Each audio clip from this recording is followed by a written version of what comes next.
Now, one of the and we're here at about an hour mark, so we'll try and stick Can I to. just say one more Yes, thing? please. Of Because I course. think it's so important at the club level that we haven't really talked about is the down the line return or the down line shot during these. I mean, these cross-court rallies happen the most at the club level, and I just find that it's not used enough. I've seen, as I said, I've seen more and more in the last couple of years being in the club scene, and I see a lot of cross-court rallies. I see a lot of cross-court returns.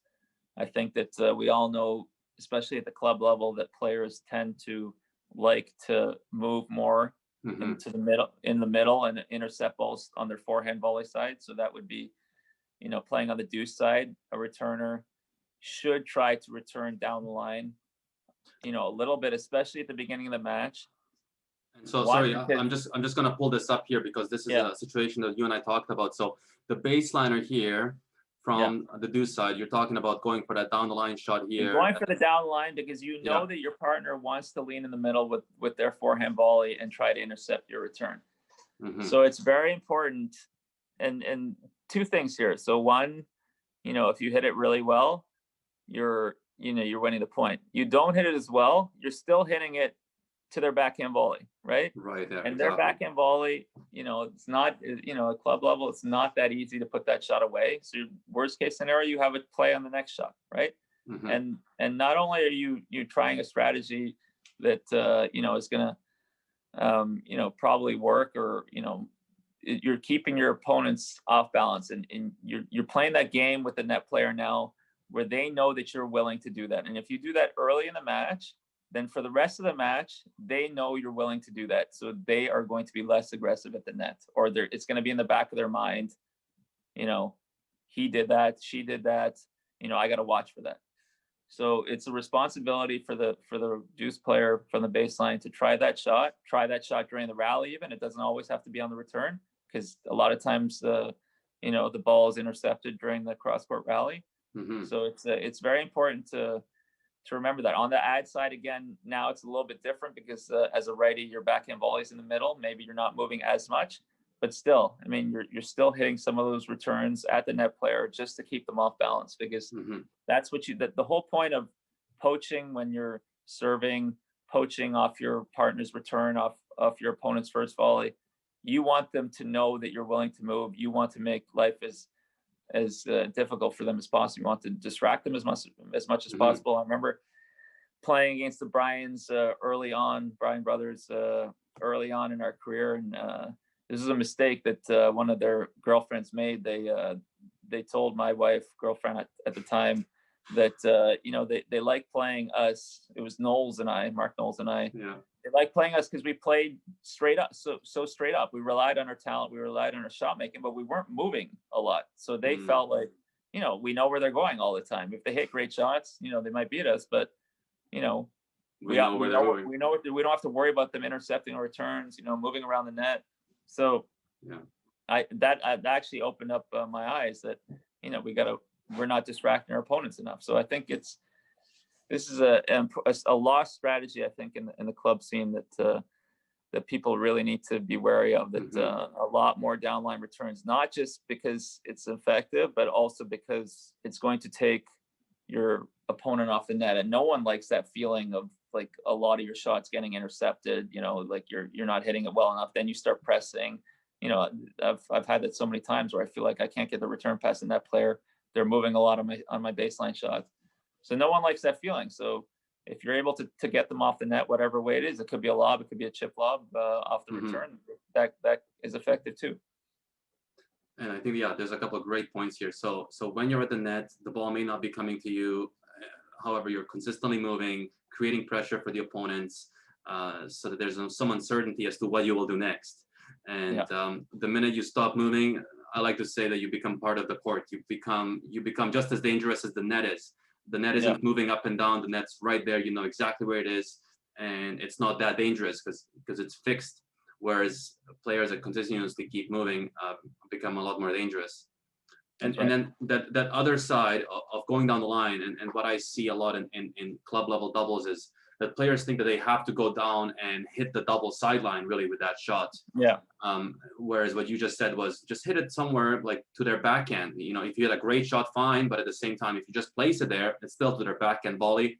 Yeah. And then in this case, on this slide here, we're looking at, you know, both players being back on the receiving team, and both knowing that the baseliner here is going to go down the line. And so this player is also looking for that next shot potentially coming back right into the middle to their forehand, which is a great tactical strategy there.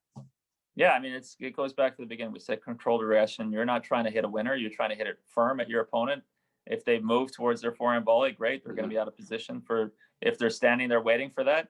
If you've hit it well, again, you're going to get a ball you can play and be aggressive on the next one. And so the net player now is standing 3/4. They give themselves a little more space because generally they're having a hard time getting returns past the net player on the opposing side. So they're giving themselves a little more space, or they just prefer to play at the baseline because that's where their strengths lie. So you've got yourself a little more time to deal with the volley that the net player has just hit.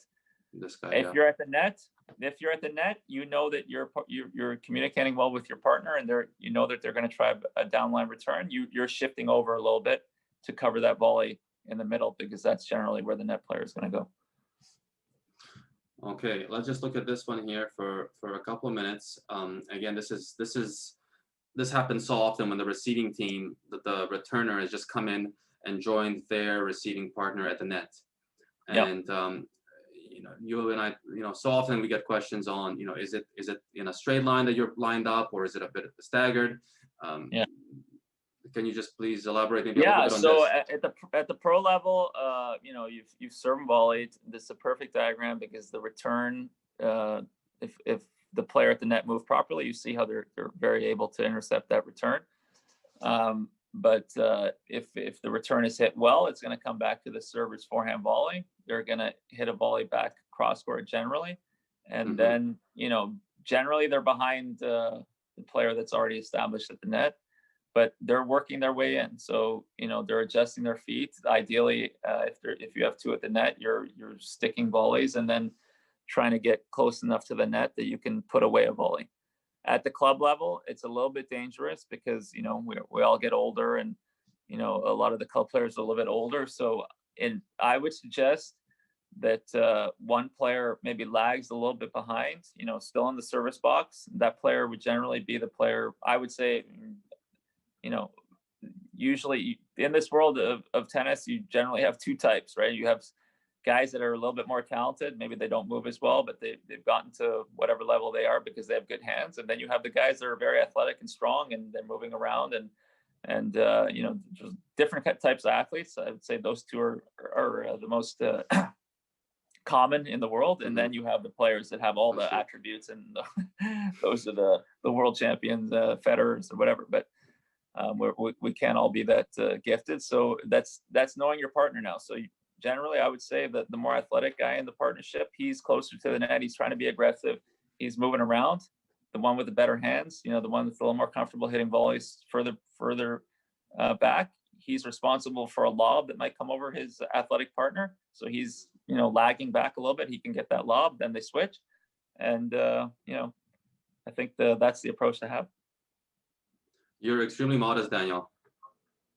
Has that been as well? You know, you keep speaking about others, how great they are, and how athletic and good hands they have. I've been around the course my whole life.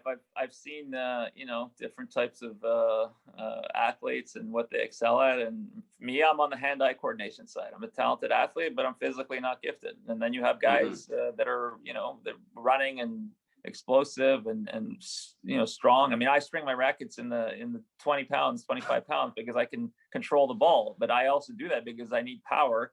You know, a guy that's you know, big strong guy, he can string it at 60 pounds and have the same power because, you know, he doesn't need that extra help from the racket, you know. So it's yes, yeah, you motivated me to drop from 52 pounds down to 40 pounds, so it's a lot easier. I got a little more to go. When you can't get to a lot of balls as you age. So the looser the string, the more pop you're going to have off it. Yes, exactly. And it's easier for the arms as long as you can control that power. Sure, that's right. So just to sum up some of the movement slides that we went through, the net player is always looking for a volley. The timing of that movement is quite important. It's not a big movement. It's about 3 feet only. Forward, and then hips and shoulders square. Yeah. Be strong in the middle. So both players are up at the net. You know, that middle is more important than the sidelines. Let me just, one thing. I mean, Please. It's better to have miscommunication and 2 guys going for a middle ball than 2 guys letting that middle ball go through, right? So Yeah. Having that attitude of wanting the ball, this is like the best attitude. Even if you're taking your partner shot by accident, you have that attitude. I want the ball. On a big point, you want the ball. You know, this is the right attitude to have, because then you're gonna, you know, you're playing to win in that situation. The worst thing you can do in doubles is expect your partner to win the match for you. Get in that state where maybe you're not playing that well that day, and you take the return deuce no ad. You win this match for us. I mean, you don't say that, but you're thinking that. You know, you're just waiting for your partner to hit the big shot, big return, get ahead. But it doesn't work that way. First of all, you know, it just it's a 50-50 thing, and second of all, it's not doing well for your confidence if you're waiting for things to happen, right? And moving with the momentum of the rally. So not overrunning things, but consistently be moving and ready to jump up for the next shot. Yeah, just adjusting your feet and you know, shoulders square and adjusting your feet and waiting, you know, reacting to the shot rather than anticipating and moving towards. This happens a lot. You see people overexcited, you know, a little bit you know, maybe not as coordinated, and they've turned their shoulders, and they're, you know, just because their partner has hit it wide, that means the ball has to come back in the alley. That's not the case, right? So you need to, by turning your shoulders when your opponent is about to hit the ball, you've taken yourself out of the play on one side, right? So now you're not covering that much space anymore. So keeping the shoulders square as your opponent's hitting is vital.